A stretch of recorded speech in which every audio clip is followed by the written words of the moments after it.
Salut Martine, Allô Pascal, comment ça va aujourd'hui? ça va bien toi? Devine, ça va vraiment très très bien parce qu'aujourd'hui, on a notre deuxième invitée, Geneviève, qui est coordonnatrice du travail de rue Le Trajet de Terrebonne. Allô Geneviève, Bonjour, comment ça va? ça va très bien, très contente d'être avec vous aujourd'hui. Oh yeah! Ben, je tiens à te dire un gros merci d'avoir accepté notre invitation, là. Tu sais, pour nous, c'était vraiment important. Donc, j'aimerais ça pour que tu te présentes un petit peu, que tu expliques brièvement ton parcours professionnel puis scolaire. Tu sors Ben, d'où, Geneviève? je sors d'où? En fait, j'ai étudié en éducation spécialisée. J'ai pas tout à fait réussi mon diplôme, là. Il me manque un petit cours, là, mais bon, ça a l'air que ça a servi pareil dans la vie. Et j'ai essayé plein de choses en intervention. J'ai fait un stage dans un Calax. Tu sais, j'ai travaillé dans une maison de transition avec les personnes handicapées. Fait que c'est ça. Fait que j'ai fait plein de choses. Et à un moment donné, le travail de rue est arrivé dans ma vie. Fait qu'en 2002, j'ai été engagée comme travailleuse de rue à Repentigny. Fait que mon parcours a commencé là et ça fait maintenant 20 ans que je suis en travail de rue. Wow! J'ai fait 8 ans en travail de rue ici à Repens. Moi, je m'étais toujours dit que je resterais pas longtemps à un travail parce que je me tannais vite jusqu'à temps que je découvre le travail de rue. Fait que c'est ça, fait que j'ai été 8 ans ici à Repentigny. Ensuite, j'ai fait un an en milieu rural qui est à Saint-Gabriel-de-Brenda, Hmm. où j'ai commencé à goûter à la coordination. Fait que parce que je faisais moitié travail de rue, moitié coordination. Par la suite, j'ai resté là un an. Et ensuite, j'ai coordonné ce qu'on appelle le regroupement du travail de rue en Montérégie. Donc, je coachais des travailleurs de rue, un petit peu des cours d'eau en soutien, jusqu'à temps que je revienne dans ma région et que on m'offre en fait, que je vois passer l'offre d'emploi pour la coordination du trajet, qui était un nouvel organisme qui débutait à Terrebonne.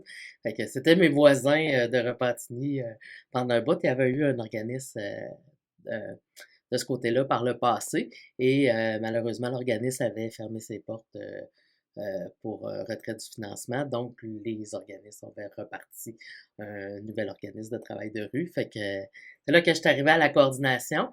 Même si je suis à la coordination, je suis toujours proche du terrain. J'aime le terrain. C'est toujours un plaisir d'accompagner. J'ai 4 travailleurs de rue au trajet. Fait que c'est toujours un plaisir de les accompagner dans la rue puis de continuer à exercer ce beau métier-là.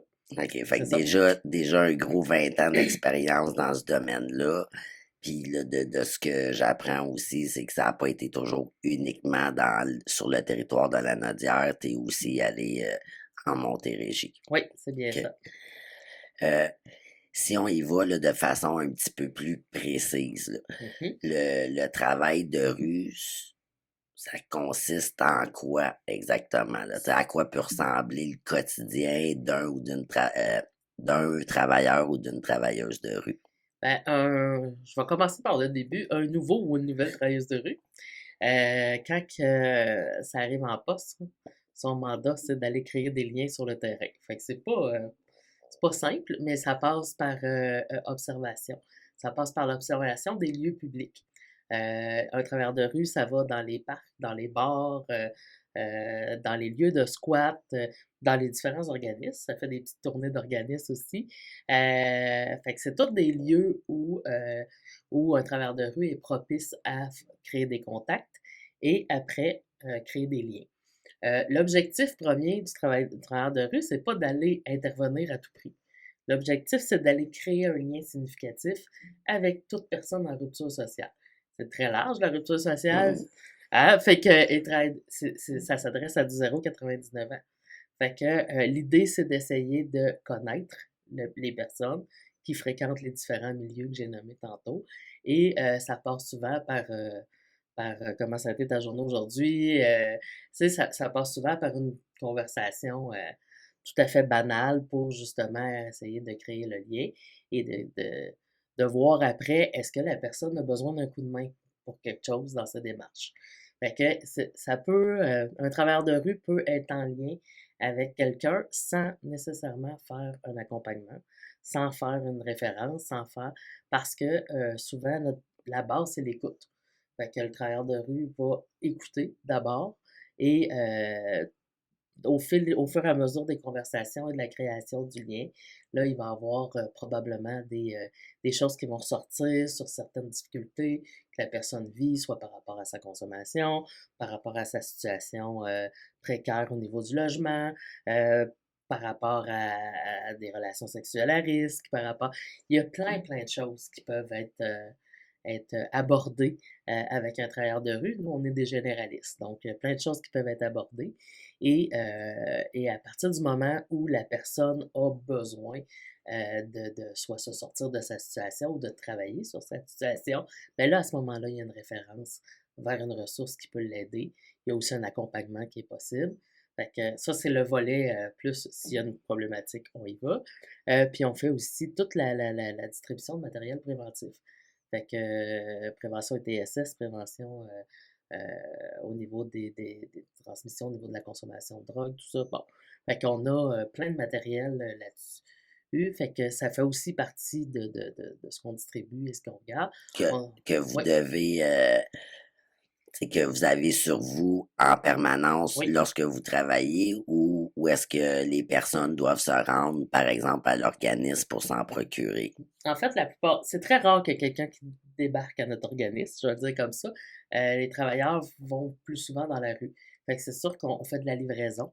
En fait, on a un bureau qui nous permet d'amener des personnes s'ils ont besoin de faire des démarches ou encore d'entreposer notre matériel. On va le dire comme ça. Fait que c'est très rare que les personnes débarquent d'eux-mêmes à notre organisme. La plupart du temps, ils reçoivent une livraison de matériel s'ils en ont besoin.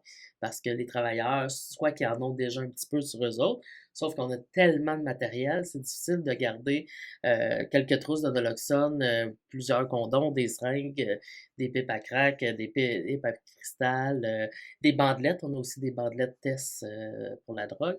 Fait que c'est difficile de traîner tout ça dans le sac à Ah, ça, dos. c'est-tu l'affaire pour le fentanyl et Oui, tout, c'est là? ça, OK, c'est ça. OK. Des bandelettes test de fentanyl pour les consommateurs. Fait que c'est ça. Fait que c'est difficile de traîner tout ça dans le sac à dos, ça prend de la place. Ça prend des gros sacs à dos, disons, pour traîner le tout.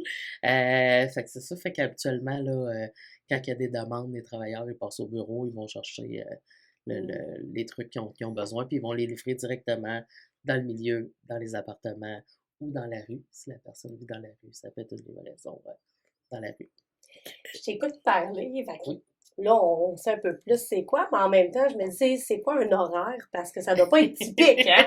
Je veux dire, où est-ce C'est que le très monde, atypique. où est-ce que le monde Comme se ça. tienne, Ouais. puis tout ça. Donc, ça a l'air de quoi un horaire là, d'un travailleur de rue? Je dirais que ça dépend du travailleur et ça dépend des milieux qu'il veut rejoindre. J'ai une travailleuse de rue, deux en fait, deux travailleuses de rue qui font beaucoup les écoles. Fait que c'est sûr qu'elles, elles seront pas sur le terrain à 2 heures du matin. Elles vont être sur le terrain à peu près sur l'heure du dîner, aller se promener sur le terrain de l'école. Et on a d'ailleurs rencontré les directions d'école, tout ça, pour être capable de naviguer sur le terrain et de voir aussi c'est quoi la limite. Parce que c'est sûr que dans notre distribution de matériel, s'ils nous disent non, vous ne distribuez pas de matériel sur le terrain, il faut quand même respecter leur demande. Fait que j'ai des travailleurs qui sont un peu plus de jour parce qu'ils sont plus jeunesse, plus dans les écoles.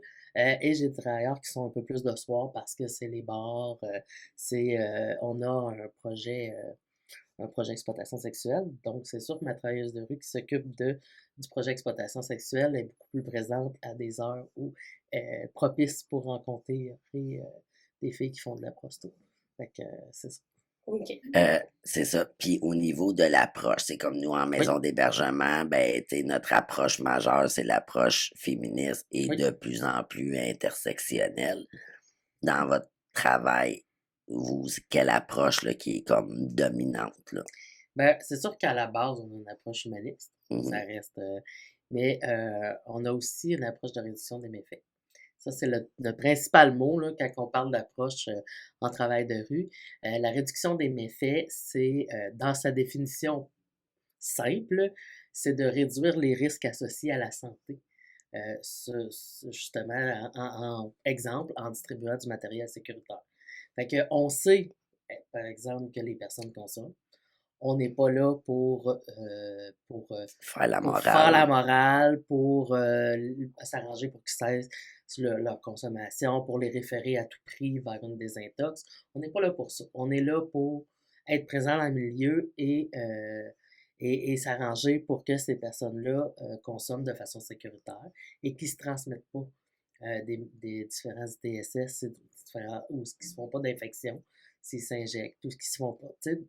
Fait que sans leur imposer une marche à suivre ou leur suggérer fortement, il y a quand même un volet sensibilisation. C'est suggestion. C'est suggestion, c'est jamais imposé. On n'est jamais dans l'imposition, on n'est jamais dans cette philosophie-là. C'est vraiment une philosophie de suggérer, de sensibiliser. En même temps, ils sont libres de leur choix. Ce qui est important de retenir en travail de rue, c'est le respect du rythme et le respect du choix de la personne. C'est sûr que nous, quand on se met dans les sujets d'un travailleur de rue qui voit un utilisateur, exemple de drogue injectable, qui réutilise les mêmes seringues, qui ça affecte sa santé, c'est sûr que c'est difficile, mais en même temps, on est dans le respect de son rythme. On est dans le respect de ses choix. Fait que même si on sensibilise, même si on explique que c'est dangereux pour lui, au bout de la ligne, il va faire ce qu'il veut. C'est ça. Fait que nous, l'idée, c'est d'être présent. L'idée, c'est d'être présent, c'est d'être là, de pas trop faire la morale, de pas trop insister, de pas trop... mais d'être là. D'être là, puis lancer des petits messages de temps en temps. Puis tout ça se passe dans le lien significatif. À quel moment on peut se permettre de dire, ben là, tu scrapes ta santé, là. Là, ça va pas bien, là. À quel moment on peut se le permettre de se le dire? À quel moment on peut aborder certains sujets? Ben, tout est dans le lien. À partir du moment où on sent que le lien est assez solide, ben, on peut aller vers un petit peu de confrontation, un petit peu de sensibilisation, mais ça se fait pas au début. Parce qu'au début, l'important, c'est qu'ils nous fassent confiance. Ça me fait penser. Oui. Parce que là, on parle de confiance, de lien, de respect du rythme.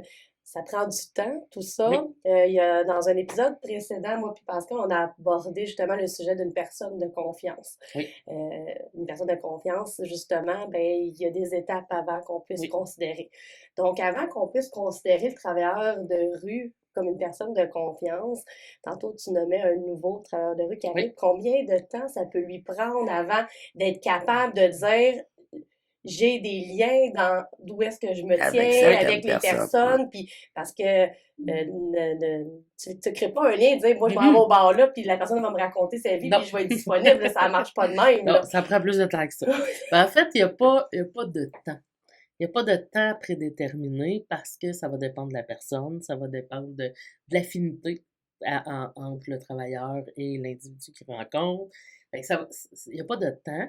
Ce qu'on considère, par exemple, moi, quand j'engage un nouveau travailleur de rue, pour que ce soit efficace, pour qu'il soit bien implanté dans différents milieux, moi, je pense que ça prend en moyenne 2 ans. Fait que quand j'engage un travailleur de rue, je veux m'assurer qu'il va être avec moi pour 2 ans. Et quand je vais chercher du financement aussi, je veux m'assurer d'avoir un financement pour un minimum de 2 ans, idéalement 3. Donc, je ne mets pas un travailleur de rue dans la rue pour 6 mois, 1 an. Ça se fait pas. Même si j'en ai un qui part en maladie ou qui est en absence quelque temps, je peux pas engager pour une petite période. Parce que le temps de s'installer dans les milieux, le temps de créer des liens, et la rue est en mouvance. Fait que c'est pas parce que, tu sais, je vais donner un exemple. Moi, je faisais beaucoup les bars ici à Repentigny. Ben, les bars, ils finissaient des fois par fermer. Les personnes qui se tenaient à cet endroit-là s'en allaient ailleurs. Où est-ce qu'ils s'en allaient? Je le sais pas. Fait que là, le temps de les trouver, le temps de voir où est-ce qu'ils se tiennent maintenant. Aussi, tu sais, les populations vieillissent aussi, là. Fait que les jeunes qui se tiennent dans les parcs à 15-16 ans, à un moment donné, à 15-16 ans, ils font d'autres choses de leur vie, fait que là, ils vieillissent un peu. Fait que les jeunes que j'ai rencontrés, mettons, au début de ma carrière à 15 ans, ben 2 ans plus tard, ils fréquentaient plus le parc, là. il était plus là dans ce parc-là, fait que là, c'était à recommencer. En fait, la partie observation en travail de rue, elle est toujours à recommencer parce qu'il y a toujours des nouveaux milieux, il y a toujours des nouvelles réalités, il y a toujours une nouvelle place intéressante où il y a du monde qui peuvent se tenir. Fait que c'est toujours à recommencer. Fait que c'est sûr qu'un travailleur de rue qui arrive puis qui dit, moi, je veux faire juste 6 mois, c'est de valeur, mais ça marchera pas. Ça marchera pas parce que ça donne rien, c'est un coup d'épée dans l'eau. Fait que, Non, mais c'est ça.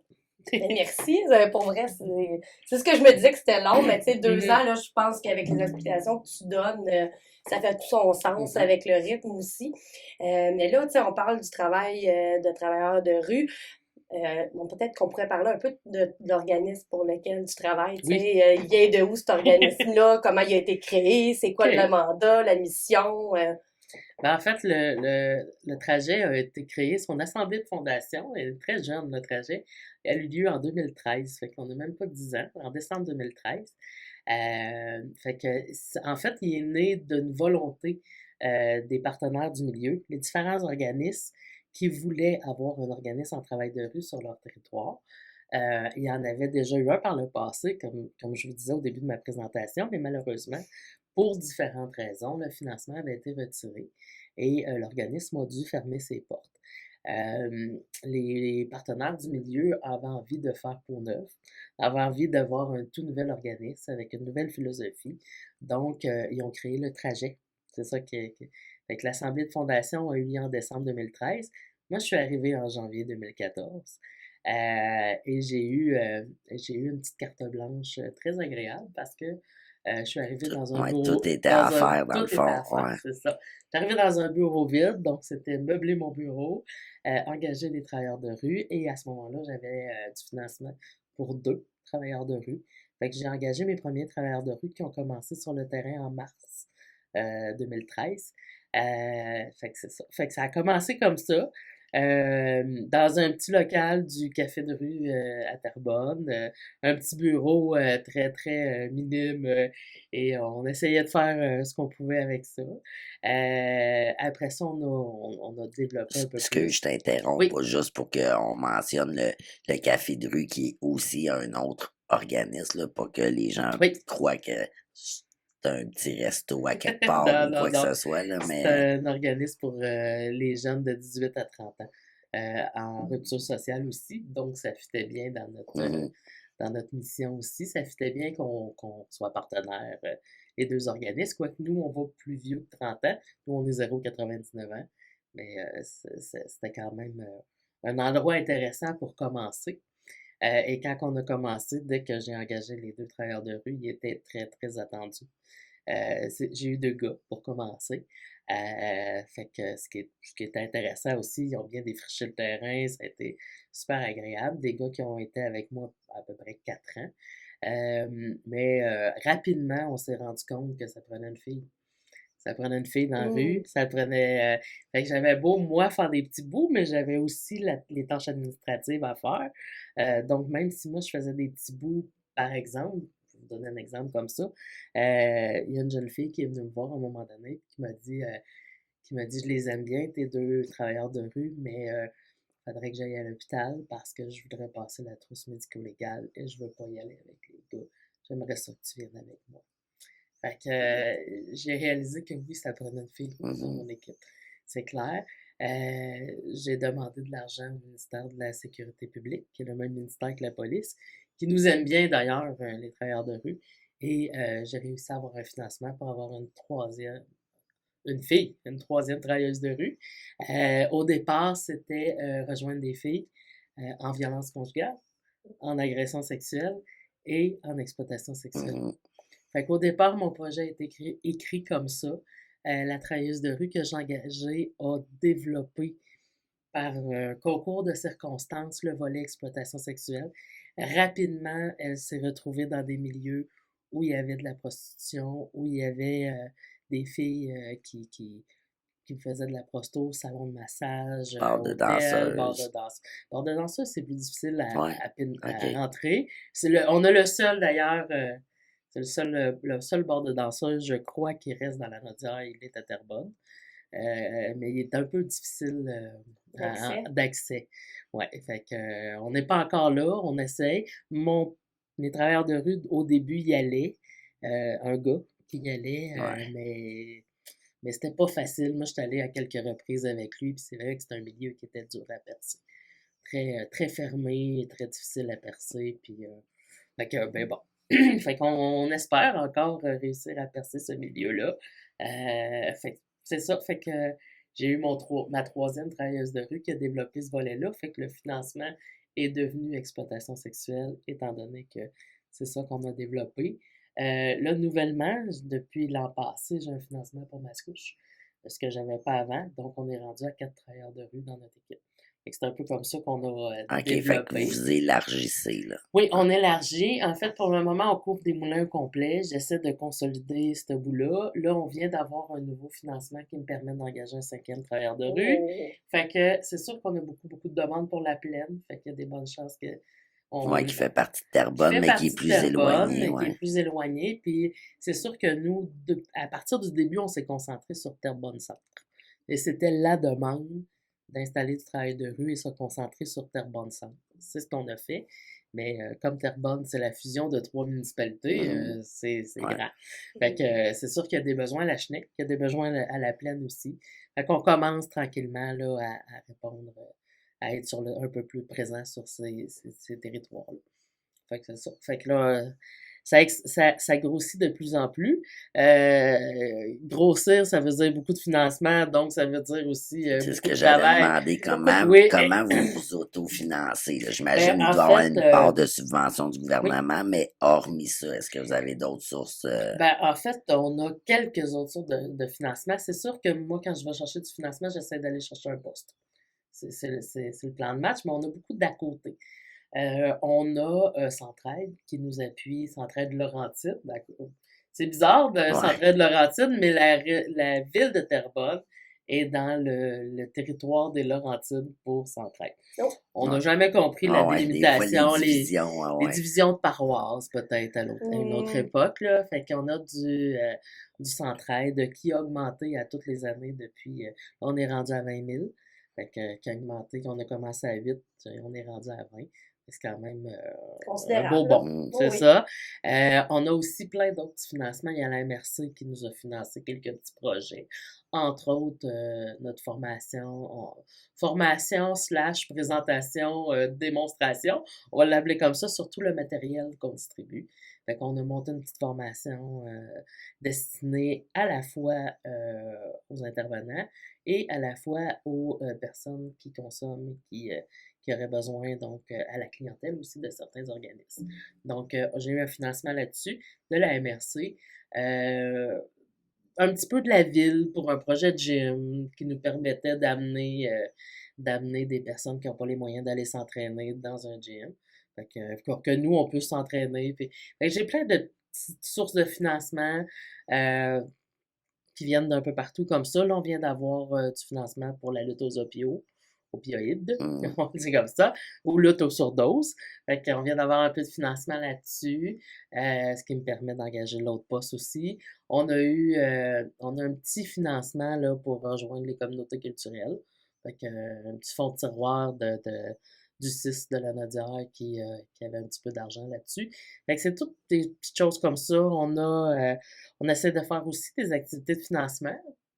Pendant la pandémie, on a fait un spectacle virtuel. Ça allait de soi OK. que c'était plus difficile d'avoir un spectacle en présentiel. Fait qu'on on a quand même été chercher un petit peu d'argent de ce côté-là. Et quotidiennement, on a un fun script. Un fun script qui fonctionne.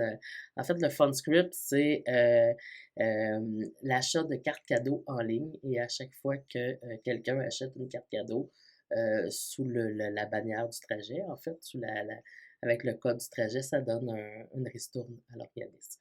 Fait qu'on va chercher Puis ça, le code, en dollars quelque là-dessus. sorte, tu le sais, ou c'est quand les gens, ils vont comme s'inscrire sur le site, que là, ils peuvent choisir, mettons, l'organisme avec lequel ils veulent... Je sais pas s'ils peuvent choisir l'organisme, mais ils peuvent, en fait, il faut qu'ils sélectionnent le code officiel du trajet s'ils OK. veulent s'ils veulent appuyer le trajet. Je ne sais pas exactement s'il y a la liste complète sur le site là, de tous les organismes qui peuvent être appuyés ou les causes qui peuvent être appuyées. Parce qu'il n'y a pas juste des organismes Mhm. sur FundScript, il y a aussi, par exemple, des écoles de danse, tu sais, il y a plein de clubs sociaux, ces choses-là, qui vont Mais chercher un peu de c'est financement ça, avec ça. juste pendant qu'on en parle, Oui, est-ce que le code en question, par exemple, tu le connais ou sinon tu pourras nous donner l'information pour qu'on puisse l'afficher sous la vidéo oui, s'il y a des gens qui sont Certainement. oui, oui, intéressés c'est avec plaisir. à vous Je faire vais vous des donner dons, à le. vous encourager ou Oui, quoi que ce soit. je vais vous donner le code là-dessus, il n'y a Euh, pas de problème. fait que voilà, puis sinon, ben c'est ça, j'aimerais qu'on en vienne, tu sais que nous, on aborde bon, la violence sous différentes tu sais, Fort. angles, Bon, ouais. Oui, dans la société en général, puis que l'objectif, c'est justement de rencontrer des gens pour un peu dénoncer puis mhm, expliquer le phénomène social qu'est la violence. Donc, euh, la question qu'on a, euh, c'est sûr qu'il y en a. Tu sais, je oui, veux dire, il y en a on se le partout, cachera pas, il y oui. en a. OK, donc, par rapport aux manifestations observées de violence, là, Oui. comment on intervient en tant que travailleur de rue, puis c'est quoi les types de manifestations de violence qu'il y a dans ce milieu-là? Ben, en fait, c'est une excellente question. La première chose que j'ai envie de répondre qui me vient, c'est que oui, on est témoin. On est témoin. Ben, en fait, on n'est pas témoin, on se fait beaucoup plus raconter. Raconter. Parfois, on est témoin parce que c'est sûr que des fois, le lien est là, il n'y a pas de filtre. Hein, si le lien est là, fait que ça peut arriver qu'on entende du monde se crier par la tête. Ça peut arriver. Fait que, utiliser plein de mots que je nommerai pas ici, mais que vous pouvez rapidement Ah ouais, des identifier. insultes, des Fait que oui, injures, là. ça arrive. Tu sais, les personnes souvent sont en état de consommation aussi. Fait que quand ça part, des fois, ça délire un peu, je vous dirais. Fait que c'est sûr que on se refait raconter beaucoup, tu sais, de situations de violence. Des fois, tu sais, j'ai envie de vous partager quelques exemples. Des fois, on Mhm, est un peu témoin de certaines violences. Par exemple, moi, je faisais beaucoup les bars en travail de rue. Et à un moment donné, il y avait un gérant de bar qui était très, je dirais, très déplacé envers ses barmaids, ses serveuses. Et c'était des tapes ses fesses et un peu les traiter, les rabaisser. Je me souviens que j'étais en colère quand que j'ai été témoin de ça et j'avais juste envie d'aller parler au gérant en question. mhm. Je me suis rassis, j'ai respiré parce que j'ai pris un pas de recul. Fait que c'est ça. Et j'ai parlé à mon boss à l'époque. Et mon boss à l'époque me dit, tu peux pas faire ça, Geneviève. Ce que tu peux faire, c'est d'outiller les filles. C'est d'outiller les filles pour qu'ils soient capables de se défendre, pour qu'ils soient capables de se nommer, puis de dire, de le faire arrêter, en fait. Ou ne Fait que, serait-ce que comprendre que c'est ouais, pas acceptable, tu sais, dans certains cas, là, tu c'est sais. ça. Fait que, c'est le seul pouvoir que j'avais de continuer à appuyer les filles, à les écouter. À chaque fois que je débarquais, s'il y avait besoin de m'en parler, j'étais là. Tu sais, bah. Fait que c'est ça. Fait que c'est le seul pouvoir que j'avais à ce moment-là. Et j'ai d'autres exemples aussi de couples que je sais où il y avait de la violence. Violence conjugale, mais aussi, je dirais, de violence de part et d'autre, là. Fait que j'avais, tu sais, j'attendais en fait le moment où, si on parle de violence conjugale, où la fille est prête à quitter. Puis à ce moment-là, il y avait une référence qui pouvait se faire en hébergement. Mais tu sais, on est toujours dans le respect du rythme. Hein, Mhm. et ça fait beaucoup partie de notre impuissance parce que des fois, on voudrait les sortir de là rapidement, les sortir d'une situation, que ce soit avec leur conjoint, leur patron, leur peu importe, mais on n'a pas de pouvoir. Fait qu'on respecte le rythme, on respecte à Ouais, quel moment j'imagine que ils ont le c'est goût de sortir. confrontant par moment, tu sais, autant Très, l'exemple que tu as nommé tout ouais. à l'heure, tu sais, d'être témoin d'un patron, d'un gérant, peu importe, là, qui est Mhm. inadéquat, autant au niveau de justement, tu sais, le rythme qui parfois peut nous sembler, pour nous de l'extérieur, Une trop éternité. lent, ouais, c'est ça, une Ouais. Une éternité. éternité, oui. Euh, Mais est-ce que c'est ça? Tu sais, oui, il y a le volet Oui, sensibilisation, présence, lien de confiance, référencement, tu sais, oui. aux besoins, puis si la volonté est là.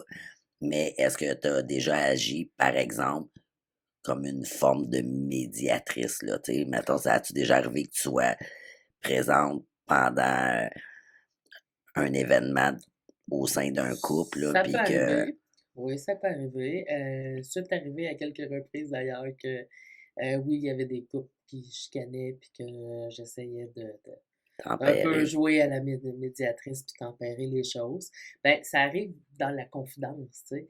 Et est-ce que, tu sais, j'ai envie de dire, souvent, quand ça devient trop, je dirais, parce que des fois, on est dans une position entre l'arbre et l'écorce, hein, on est en lien avec les deux. Mhm. Autant, tu sais, dans un couple, on est en lien avec les deux du couple. C'est sûr qu'il y a souvent, ben là, tu prends plus pour un que pour l'autre, tu sais. Tu Mhm. prends plus pour lui, tu prends pas pour moi, tu sais, fait qu'il y a il y a beaucoup de tentatives de nous impliquer.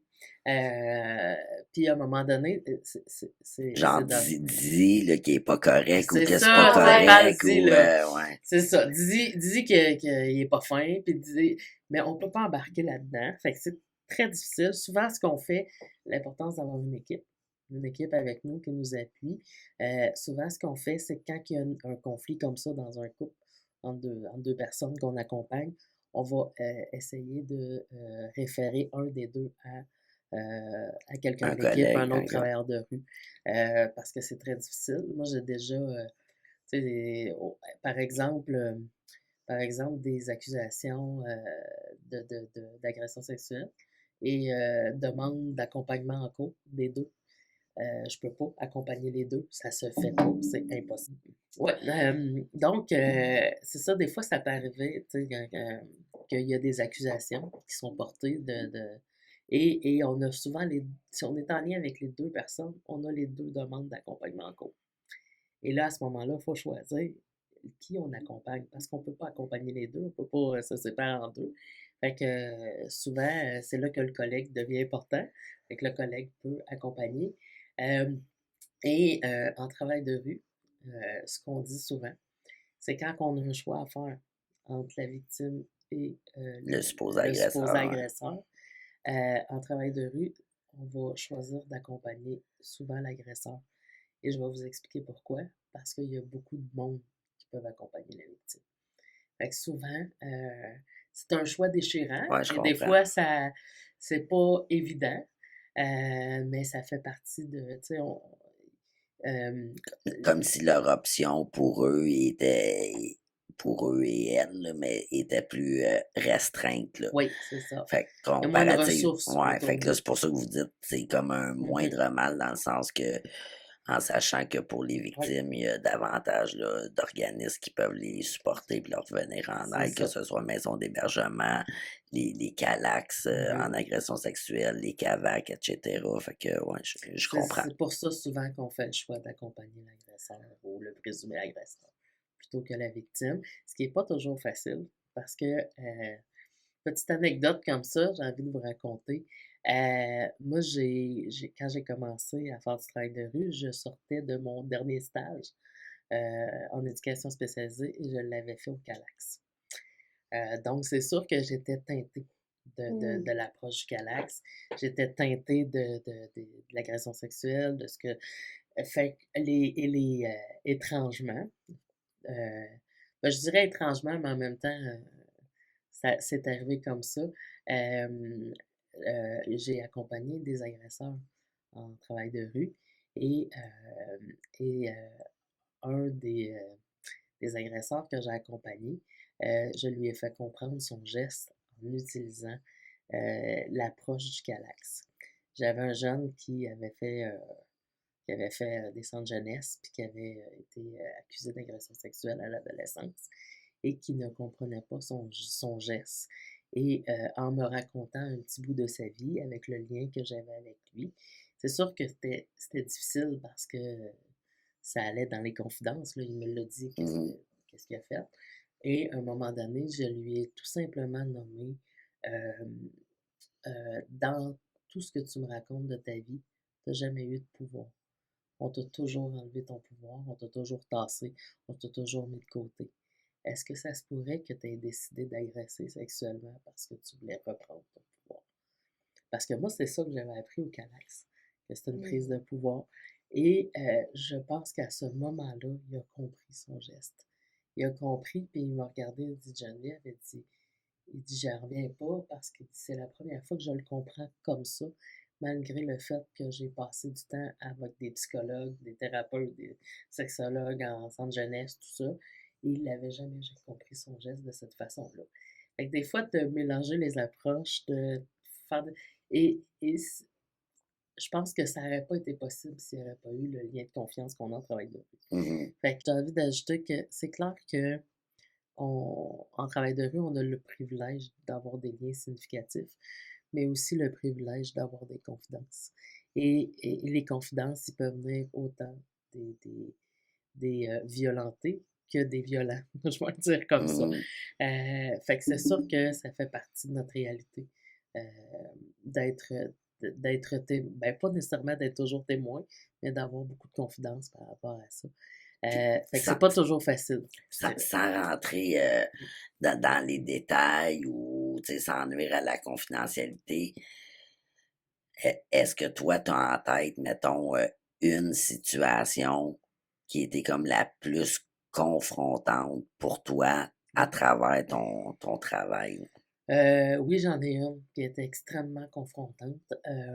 J'ai un gars que j'accompagnais depuis longtemps, tu sais, que j'ai accompagné parce qu'il était dans la rue, parce que, tu sais, il y a eu plein de choses. Et à un moment donné, accompagnement en cours. Mais le lien était très fort. C'est un des premiers que j'ai rencontré. Et dans ses accusations en cours, parce que oui, il y avait, j'appelle ça l'ensemble de son œuvre, là, il y avait trafic de dope, il y avait vente de dope, il y avait plein de choses, tu sais. Mais puis je l'avais accompagné pour ces choses-là, mais là, il arrive une accusation d'agression sexuelle sur sa sœur, je crois. Fait que ce qui a été difficile, c'est que dans tout l'accompagnement, à un moment donné, j'ai eu un accompagnement chez un avocat. Et l'avocat a lu le plaidoyer de la victime devant moi. Je, je suis sortie de cette rencontre-là et j'avais envie de sacrer, hurler après. Et je peux pas faire ça, c'est Mhm. ça. Fait que la seule réaction que j'ai eue à ce moment-là, ça a été de lui dire euh, je vais être là, je vais t'accompagner, mais jamais je pourrai Cautionné. endosser ou Ouais. cautionner ton geste. Fait que c'est ça. Fait que j'étais là, pareil, mais ça a été le bout le plus difficile je dirais, dans ma carrière de TR, d'avoir à entendre un plaidoyer. Puis c'est ça. Fait que c'est sûr qu'il y a toute une partie de oui, j'ai choisi, je l'accompagne, je suis là, mais ça a été quand même.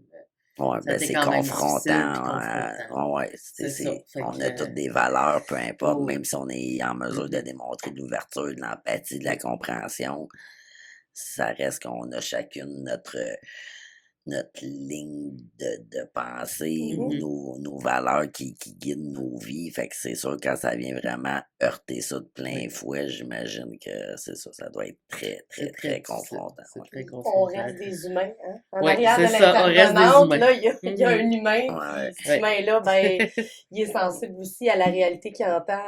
C'est ça. Fait que, c'est pas toujours évident, mais en même temps, ça fait partie des choses, des expériences que j'ai eues en travail de rue que je ne regrette pas, Mhm. mais que ça a fait partie de mon parcours en travail de rue. Puis, tu sais, il y a plein d'autres petites situations que j'ai vécues, tu sais, que j'ai regardé aller, que j'ai essayé de sensibiliser. Tu sais, tu sais, si on parle juste au niveau du langage, j'ai envie de vous partager une petite anecdote. Moi, quand j'ai commencé à faire du travail de rue, j'étais en lien beaucoup avec des chanteurs hip-hop. Ça a donné de même, que je trouve en lien avec beaucoup de chanteurs hip-hop et j'ai eu des discussions sur les paroles qu'ils Mhm. utilisaient dans leurs chansons.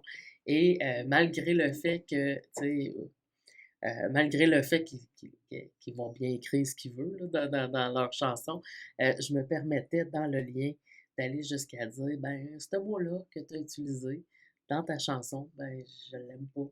Puis je le sais dans quel contexte tu l'as écrit, parce que souvent, il m'expliquait le contexte, puis l'histoire de la chanson, tout ça. Tu sais, le gars s'est fait tromper, donc il traite sa blonde d'un paquet d'affaires. Mais je dis même à ça, même si tes choix de mots dans ta chanson me plaît pas. Tu sais. Fait que dans le lien, je me suis même permis d'aller jusque-là, dans tu sais, dans ce que je pouvais nommer à mes liens.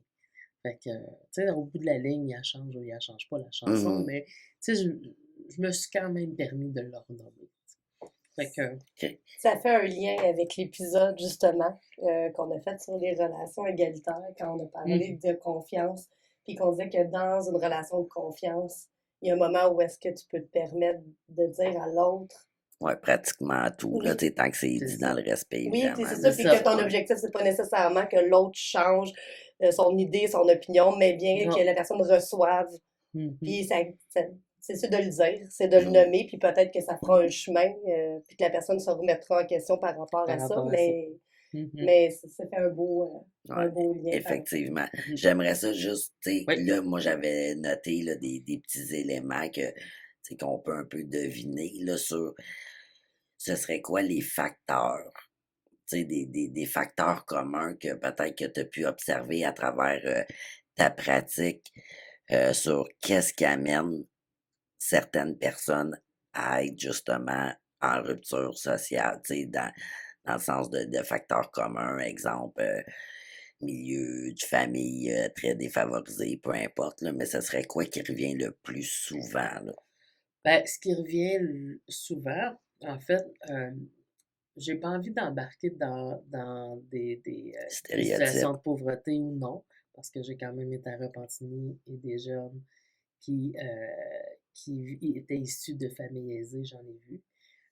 Ce que j'ai envie de dire, je pense que ce qu'il y avait comme dénominateur commun, c'est la rupture au niveau de la famille, l'éloignement au niveau de la famille, le clash des valeurs au niveau de la famille. Puis même si j'ai eu des jeunes qui étaient un peu plus aisés, ben souvent le clash de valeurs était très présent. Être aisé veut peut-être aussi dire travailler beaucoup pour justement être en mesure de payer. Donc, le dénominateur commun que j'ai vu ici, c'est beaucoup des jeunes qui étaient éloignés de leurs parents, éloignés de leur famille. Fait que ça a fait partie de ce que j'ai pu observer. Euh, Fait que euh, souvent, dans le mhm. fond, encore une fois, c'est pas une généralité pour tous, mais le facteur que tu observes davantage, c'est qu'avant que ça vienne à une rupture sociale, c'est très souvent une rupture familiale qui est comme le déclencheur là, de base. Souvent, souvent. Puis même si j'ai vu, parce que, tu sais, dans le cadre de la pratique, on rencontre aussi des parents. Souvent, on est en lien avec des parents et j'ai côtoyé des parents extraordinaires. Mais il y a un moment donné, il y a un point de rupture, je vais l'appeler comme ça, entre les valeurs du jeune et les valeurs du parent. Et il y a quelque chose qui se brise. Tu sais, parce que le jeune consomme, puis que là, ça ne fonctionne plus avec les valeurs des parents. Tu sais, il y a plein de choses qui sont possibles, mais il y a souvent un point de rupture, même si, tu sais, j'ai envie de dire, même si les parents sont bons, puis même si les parents font de leur mieux dans l'éducation de ces jeunes-là, des Non, fois, il y a mais, une rupture qui se crée d'un part et d'autre. mais effectivement, puis l'objectif, c'est pas de Mhm, trouver des coupables à tout ça. C'est ça, plutôt mhm, de plus discerner ouais, ce qui peut amener là, à vivre ce type de difficulté-là. Puis j'aimerais ça aussi que, ben pas j'aimerais ça, mais est-ce que tu crois plutôt que, bon, on a un petit peu abordé différentes problématiques, que ce soit violence conjugale, que ce soit justement itinérance, que ce soit toxicomanie, à la limite problématique de santé mentale et tout. Encore mhm, une fois, je me réfère à ton expérience oui. professionnelle. Est-ce que tu vois aussi un lien entre toutes ces difficultés-là, ces problématiques-là et des conséquences de la violence, tu sais? Parce que des fois, on dit que les de vivre la violence, ça amène des conséquences et pour travailler là-dedans, Martine et moi Oui. aussi, tu sais, ça fait partie des Mhm. conséquences qu'on observe. Puis en même temps, de se retrouver dans ces problématiques-là où, je vais dire le terme multiproblématique, quand il y a vraiment Oui. plusieurs de ces éléments qui sont Mhm. rassemblés ensemble, peuvent aussi être une forme de cause à Oui. revivre, là. Puis dis-nous, dans notre milieu, tu sais, tout ce qui est consommation, itinérance, puis santé mentale, c'est des conséquences de la violence, là, Évidemment. puis des grosses, tu sais. Oui, évidemment. Ça peut aller jusqu'à un point quasiment de non-retour Mhm. à certains moments. Donc, dans le milieu du travail de rue, est-ce qu'on voit cette incidence-là aussi? On le voit aussi, on le voit aussi. C'est sûr que tu sais, je le vois. Je vais dire, je le vois un peu plus dans un autre emploi que j'ai qui est aussi en violence conjugale. Mais en travail de rue, je dirais que oui, on les voit, les conséquences. En fait, ce qu'on voit beaucoup, c'est que. Comment je pourrais vous expliquer? En fait, ce qu'on remarque, c'est que il y a pas une seule conséquence. J'ai envie de dire que la personne qui est victime de violence euh, vit plein de choses. C'est difficile de la catégoriser et de dire qu'elle vit juste de la violence. Non, elle vit pas juste de la violence. Elle a aussi peut-être une problématique de santé mentale au niveau d'une dépression. Elle a aussi peut-être une problématique de consommation. Il y a aussi probablement une rupture avec sa famille, il y a des difficultés au niveau Mhm. relationnel, il y a plein de choses. Fait que j'ai envie de dire que l'ensemble des personnes qu'on rencontre ont un ensemble de difficultés, de problématiques, et la violence fait partie de ce qu'ils peuvent vivre. Fait que, est-ce que c'est une conséquence? Est-ce que c'est un préalable? Est-ce que je pourrais, tu sais, j'ai envie de dire que oui, l'ensemble de ces problématiques-là peuvent être des conséquences, mais l'ensemble de ces problématiques-là peuvent être là avant aussi. Mm. Avant, Comme puis une cause, en fait. comme une cause. Oui, ça peut être comme une cause aussi. Mhm. Je pense que Ouais, c'est ça ça, peut être avant ou après, ouais, là, c'est l'œuf ou la poule, là, mais ouais. Une conséquence ou une cause à effet. c'est ça. C'est ce que j'ai envie de dire. Mm. Mhm. OK. Fait que là, en terminant, tu sais, j'aimerais savoir si toi, de ton côté, il y a autre chose qu'on n'a pas pensé aborder avec toi, puis que toi, tu tiendrais à parler, à nous mentionner. Sinon, comme je l'ai dit tout à l'heure, là, tu pourras nous envoyer les liens pour supporter tu sais, Mhm. votre organisme. Euh, donc, c'est ça. Est-ce que toi, il y a quelque chose Ben, que j'oublie, puis qui... en fait, ce que j'ai envie de dire au niveau du travail de rue que j'ai peut-être pas dit, c'est que les travailleurs de rue, on n'est rien sans nos partenaires, j'ai envie de dire ça, parce que nous, on n'est pas des experts en rien. Fait on côtoie au quotidien une multitude de problématiques, mais on n'est pas des experts. Fait qu'on a besoin de maisons d'hébergement en violence conjugale pour référer. On a besoin d'organismes en santé mentale. On a besoin d'organismes qui peuvent accompagner une femme en agression sexuelle comme les CALAX. En fait, on a besoin de l'ensemble des organismes disponibles dans la communauté parce que nous, on est présent, oui, mais à partir du moment où il y a, j'ai envie de dire, il y a un désir de changement, ça nous prend un organisme pour répondre à ce désir de changement-là. Fait que c'est un peu le message que j'ai envie de passer. Fait que c'est hyper important de les connaître, nos partenaires, de, Mm. de, et de ça. Nous, on fait de la référence personnalisée. Fait qu'on, quand on réfère, au lieu de référer à un organisme, on réfère aux personnes. On aime bien, moi, en tant qu'intervenante, j'aime bien ça quand c'est un autre intervenant qui m'appelle avec la personne, puis qu'on prend le temps de se parler, puis qu'il y a un lien qui s'établit, là. Je trouve que ça facilite, après ça, Puis l'intervention. je sais pas si t'es d'accord avec moi, mais tu sais, à la lumière de tout ce que tu nous as raconté aujourd'hui, qui était vraiment, vraiment très intéressant, est-ce que, tu sais, parce que moi, j'ai comme l'impression que c'est comme si les travailleurs de rue sont à la fois le premier step qui pourrait amener les personnes en rupture sociale à vouloir, là c'est peut-être pas le bon mot, mais réintégrer la société, entre guillemets.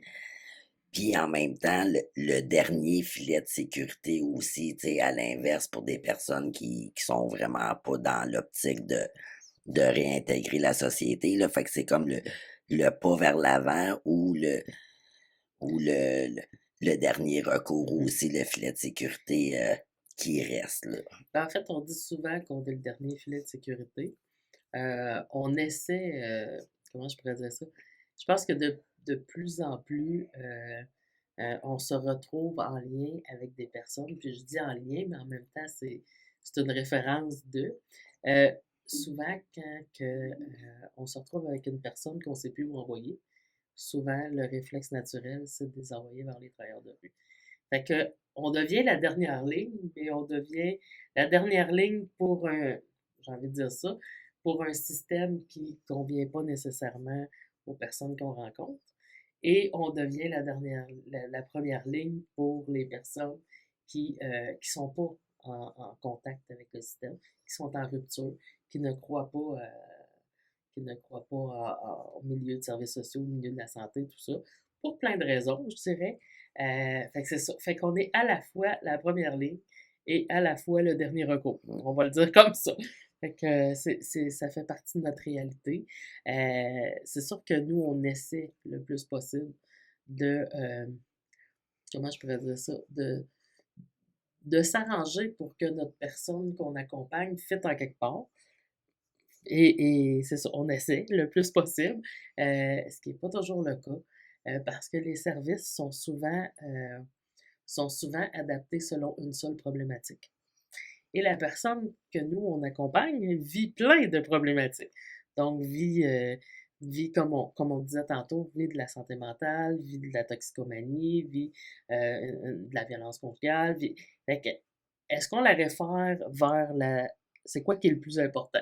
Tu sais, est-ce qu'on la réfère vers une sécurité au niveau de la violence? Est-ce qu'on la réfère vers un organisme toxico pour qu'elle diminue sa consommation? Est-ce qu'on la réfère vers un organisme en santé mentale? Souvent, c'est le beau casse-tête qu'on a, et parce que ça peut pas tout être en même temps. Mais C'est ça le problème. juste en terminant, c'est ça, là, dans le fond, d'où l'importance de, tu sais, vu que plusieurs problématiques, c'est multidimensionnel, puis d'où l'importance du partenariat entre les différents organismes, parce qu'ils ont chacune leur mission propre. Puis c'est ça, ça évite de parfois justement être obligé de faire affaire avec plusieurs organismes, parce que là, un organisme répond à tel besoin, un autre, un tel. Donc, fait que, merci infiniment pour ce moment-là. C'était intéressant.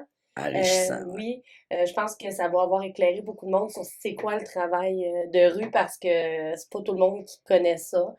Ça donne envie justement de peut-être être plus attentif autour de nous, de voir, tu sais, que c'est pas parce qu'on voit pas les intervenants qu'ils ne sont pas présents pour les gens.